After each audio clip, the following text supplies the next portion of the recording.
Good day, learners. Godfrey's here, and I'm proceeding with the aspects that we're looking at that is related to map work.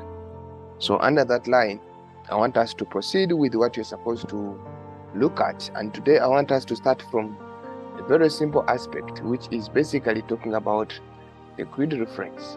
Okay. Now, when we understand, what do we understand by grid reference? Grid reference is basically looking at the location of geographical features. The location of geographical features. So when you talk about the location of geographical features, we're basically using two aspects. And what are they? We're using, number one, we're using the line of latitude, okay, and the line of longitude. There are basically two aspects that are very important here, the line of latitude and the line of longitude. The line of latitude and the line of longitude are the very important aspects that we should consider. But you must not learn that when you're finding grid reference, normally on a map, we start with the line of latitude. Latitude comes first before you go to the longitude. So what you must note with the latitudes, that latitudes increase northwards or southwards, depending on which position you are located in, and the longitudes are increasing either eastwards or westwards. That's why you see every end of the latitude you write S. That is if you're in the south. If you're in the north, you write N. Every end of longitude you write E if you're in the east, and we also write W if you are in the west. Okay, so what do we know here? When you looking at the exact position of geographical features, we use minutes, degrees, minutes, and seconds. So what you must note, learners, is that 1 degree has got 1 degree has got 60 minutes, and 1 minute has got 60 seconds. Meaning to say, from here to here, this symbol here is reflecting a minute. This symbol here is also reflecting a minute. Meaning from here to here, there is strictly 1 minute, which means this 1 minute has got 60 seconds. How do we show seconds? We show seconds with the two symbols. Can you see here? Here, there are two here. You can see the symbols here are two symbols. So what do we do if you want to locate the degrees, minutes, and seconds? What do we do if you want to locate the degrees, minutes, and seconds? You must first of all start with the degree. But as I'm telling you, learners, that we must start with the latitude first. So the mid-degree for a latitude will always be indicated, and therefore you'll be in position to see it on the map on top there. Let me say the degree is 23. Just using an example here, that if our degree is 23, okay, so how many minutes are there? You start. If this is the 35 minutes, then if the feature is around here, of course you cannot take this 32. Sorry, if the feature is around here, you cannot take this one. You take 0. 0 minutes. So if it's 0 minutes, then how many seconds? There, that is when you estimate. From here to here, when you divide into half, it gives you 30. So that means 30 above, 30 down. So 30 here, 30 here. So what do? We divide even the 30 into 2 so that you can get the 15, the 15. Or you can divide this into tens, like you see here. 10, 20, 30, 40, 50, that means to here, it's going to be 60.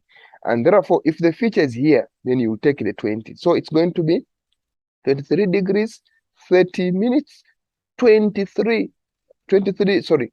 It's going to be 23 degrees, 0 minutes, and then 20 seconds south. Then we go to the longitude. Okay, so the longitude, normally you find out that the longitude will have also a degree somewhere here. Practically, I would like to put the map here so that you can see how we find out. So in case you have a degree here, let me say 30 degrees, and it's starting with 31 minutes to go to 32. That means the degree, if my feature is around here, where I said the 20 is, so that means we shall take the 30 and we write the minute, which is 31 minutes. So it will be 30 degrees, 31 minutes, Then you start looking for seconds. What do? You divide this into sections. Just like you see these ones divided in 10, 20, 30, 40, 50 to 60. So that means how many lines do you have here?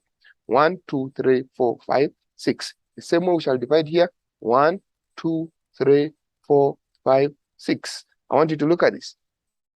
This is what it means. So we have the 6 here, we have the 6 here, which means 1, 2, 3, 4, 5, 6, meaning that each is 10, 10. So if the feature is here, you locate the minute, you locate the degree, and you locate the degree, you locate the seconds, and you locate the minutes. Therefore, this is what you are going to see. Look at this. If this is feature A, how many degrees are they going to be? How many minutes are they going to be? In this case, we don't have degrees, we have just minutes. That's why you see here, it is saying 0 minutes for A. So how many seconds? It is saying 20 because it is sitting on the line of 20. That is for the south. Meaning that if you want to go for the east, you look up here. You see these are lines, they are drawn like this, meaning that these ones are increasing to this side. And this side is the east, therefore it is the easting. So this means we take a 30 as our minute. So the degrees, the seconds are going to be, there's a 20, there's a 10, there's a 20, there's a 30. So if you look at this A's here, so it's going to be 10, 30, 20, 40, 50, 60. No, it's going to be, okay, 10, 20, 30, 40, 50, 60. And when you look at this, it's 10, 20, 30, 40. That's why you see here is a 40, and we put E. The reason why you put E, because it is easting, okay? Or it is a longitude. Then when you look at B, we try to find out B. It's still the same minute, which is 0. The assumption here that we would not know how many degrees are here, but let us deal with what we have. We just need to find out the seconds and the minutes. So the minute that we have for the latitude, I told you we start with the latitude, which is 0 here. So the latitude is a 0. So you write the 0. So B is sitting at which line? You count 10, 20, 30, 40. That's why here is a 40 minutes. This symbol, if they are two like this, is minutes. Seconds. If it's one like this, it's minute. So here we shall have another one, which is for the degree that we do not have at this particular moment. Now, you go to the longitudes. The longitudes are the ones that are sitting vertically like this, but they are increasing to the east. So what minute do we have? It's a 31. That's why you see the 31 is written. So B is sitting at which line? If this is 10, this is 20. We write 20 seconds east. So learners, listen. If you miss out writing south and east, S and E, obviously you will not get your answer right because you would have missed something there. All right. Now, those are some of the aspects. I just wanted to include that because it is very important. Last time I left it out. So if probably I look at it and I start from there, then it will give you a starting point. So whatever we have missed, we shall get lessons. Now, learners, I want you to know that map work is applied on different topics. Each topic we look at in geography will have its application on map work. So today, I want to look at the application of at least geomorphology and its map work. Maybe when you come again or when we meet again, I'll have to look at the application of climatology on map work. And learners, you must note that for you to understand clearly map work and pass it very well in your final examination that is coming very soon, you must be having at least some theory with you. The theory is going to assist you to be applying concepts nicely, because it's going to be very difficult for you to apply concepts if you're missing the theory part of it. Therefore, it is very important. It's very, very primary. It's very, very important that you have enough theory such that you can be in position to apply it on a map. So we know what geomorphology means We have looked at geomorphology in our classes with our respective teachers. You have talked about rivers, the river system. You have talked about river capture, river rejuvenation. You have talked about the drainage systems. You have talked about the different concepts in drainage, katabatic and abatic winds, all those concepts. So we need now to come to the map and apply it. But I'm going to try and apply a few aspects in that we see how can we do it on the map. The starting point that you normally do on the map is coming in line with the drainage patterns and their characteristics. We know that when it comes to drainage pattern, what do we understand? Drainage pattern just talks about the layout of drainage systems on this earth, on the Earth's surface. How do they appear? Which shape do they form on the Earth's surface? This is when we talk about the aspects of both radial drainage pattern, rectangular drainage pattern. You talk about the spiral drainage pattern, among others. So in those drainage patterns, what are their characteristics? The dendritic, the trellis, what are their characteristics? How do we apply them on the map? So that is my main area for today. Okay. Now from there, I want us to look at that map extract. What do you see? When you look at that extract, you will understand that this here, can you look at these learners? When you look at this, what do we see? We see that we know that these brown lines are representing the nature of relief. So they are showing height above sea level. Those are contour lines. These blue lines here, you see, they are showing the drainage system or the rivers. Which shape do they form? I want you to be in a position to identify. So when you look at this, you will know that this one is a dendritic drainage pattern. What is a dendritic drainage pattern? That is a drainage pattern that looks like a tree branch or a tree-like feature, Look at this. This is the main branch of the tree. Then it has got other branches just that are getting off the main branch of the tree. So that's why you see it looks like a tree feature. You go back to your theory and you remember that those kind of drainage pattern or the dendritic drainage pattern, why does it appear like that? What is the nature of the underlying rocks? You remember, you must have talked about this in your classes with your teachers, that they have uniformly resistant rocks. Underneath, the underlying rocks are uniformly resistant rocks to erosion, meaning that uniformly resistant rocks will determine the nature of the dendritic drainage pattern to be like this. They have the same rate of resistance. Okay, so this is going to be dendritic. So if they tell you to locate maybe block C1 or block A1 or block B5, and they tell you to identify the drainage pattern, first look at the layout. Which feature does it form? If it forms such a kind of feature, obviously it's a dendritic drainage pattern. Now, we come here. When you look at this drainage pattern here, you'll find out that these ones are very short tributaries.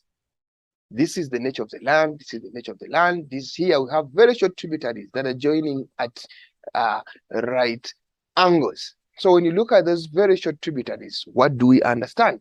These short tributaries tells us that this is likely to be a trellis drainage pattern. Why is it forming this kind of drainage pattern? What is the nature of the underlying rocks? That is very, very, very important.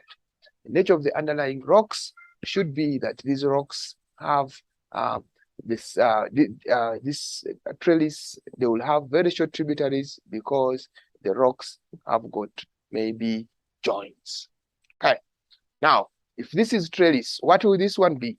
This is a crack. Okay. That means which drainage pattern forms when there are cracks? The cracks act as a path. It acts as a way to show us where the rivers will find its way through. You understand? So that is going to be the rectangular drainage pattern. So when you look at it, it uses the cracks to find its way out. So because of these cracks that are forming, meaning that the rocks will have either cracks or we say joints, okay, or lines of weaknesses. So in the process when a river is flowing through, it uses the advantage of the lines of weakness to form a certain layout on the earthly surface, which is now going to be rectangular. So the tributaries are going to be forming also at right angles. Just like here, the tributaries are joining at right angles. The only difference here that the tributaries are very short tributaries. Now we'll look at this one here. When you look at this one here, you'll find out that which drainage pattern does it form. When you look at this here, this is a mountain. These are the tributaries that are pouring outwards. You can look at the angle at which the tributaries are joining the main streams, and you can easily tell the direction to which they are flowing to, meaning that this is going to be a radial drainage pattern. Why? Because the tributaries are pouring their water outwards from a higher central place. Look at the tributaries. Here the tributaries are forming a V outwards.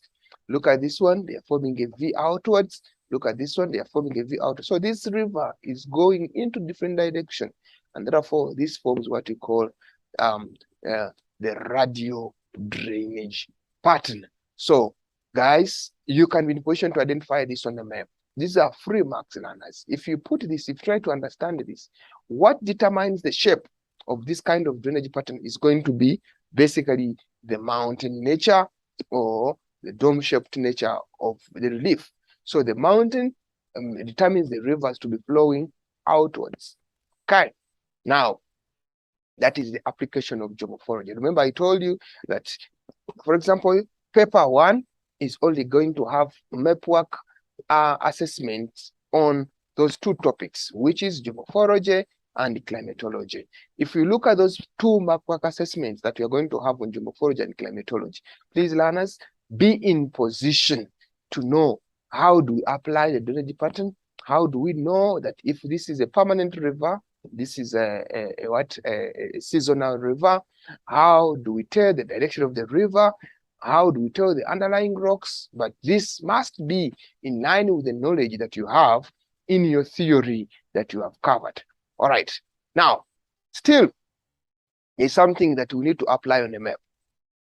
What is this topic here? This topic in mapwork in theory is going to be known as the drainage density. What is drainage density? Drainage density is the number of streams that are existing in a drainage area, or number of streams per drainage area. Now, when you look at this, we are having different categories. If you check here, somewhere from here up here, we have got a number of streams which are too many. So meaning that on the surface, on the earth's surface, somewhere here we have a lot of drainage or a lot of streams that are existing on top of the earth's surface. These streams form what we call high drainage density. What is high drainage density? This is where we have a lot of streams that are flowing on the earth's surface. So up here, if you see an area having a lot of streams like this, it simply means that is what we call high drainage density. Somewhere up down here, we have what we call low drainage density, because when you compare the number of streams that are existing here and not the same number of streams that are existing here, meaning that here is a low drainage density because there are fewer streams. But you must go back to your theory and remember that what did we say? What are the factors that are determining the number of streams in an area? If it is a high drainage density, what are the factors? For example, high rainfall amounts. Remember, learners, we say that if the area is experiencing a high rainfall amount or a lot of rain, it simply means that there will be a lot of rivers that are flowing on top of the earth's surface. That will mean that a lot of rainfall will mean high drainage density. And then we also looked at the fact that what will determine the high drainage density is the nature of the rocks, that we say they must be hard rocks, meaning that hard rocks will reduce the rate at which water is penetrating through the earth's surface, meaning that it reduces the rate of infiltration and increases the rate of surface runoff. And surface runoff will increase the amount of streams that are existing on the earth's surface. Hope we are clear, learners. We also look at the slope, which is supposed to be steep. Now, these factors here are only considerate or are only focusing on high drainage density. These factors down here are only focusing on low drainage density. So under that line, we are saying that if here we have got a steep gradient, what does that mean? If the gradient is very steep like this and it rains, that means most of the water will be in position to run off the surface, And if it is in position to run off the surface, it will result into increase the number of streams, and it will increase surface runoff, reducing the rate of infiltration. So with the reduced rate of infiltration, it will lead to increased surface runoff, and that will determine high drainage density. Okay. Then we also look at the vegetation. We say that what should be the nature of the vegetation if it is a high drainage density? What do you need to understand here? That if it is a high drainage density, that simply means if it's a high drainage density, we are only going to be in position to have less vegetation. What is the implication here? That if an area is an opening with limited vegetation, whatever is going to happen on the Earth's surface will not be in position to run off. I mean, it will not be in position to penetrate down or to infiltrate down. Why? Because the vegetation is limited. So when it rains, there will be a lot of surface runoff, and there will be limited or there will be reduced infiltration on the Earth's surface. Meaning that there will be increased, meaning that in this case, if we have got limited vegetation, when it rains, most of this water will be running on top of the surface. So remember, trees, using their roots, they can be in position to hold the soil tight. And because of the falling of the leaves from the trees, it will help to keep the soil compact. So if the soil is compact and the roots are also existing, it will help in that when it rains, that water, the surface runoff will be reduced as the trees will hold the soil.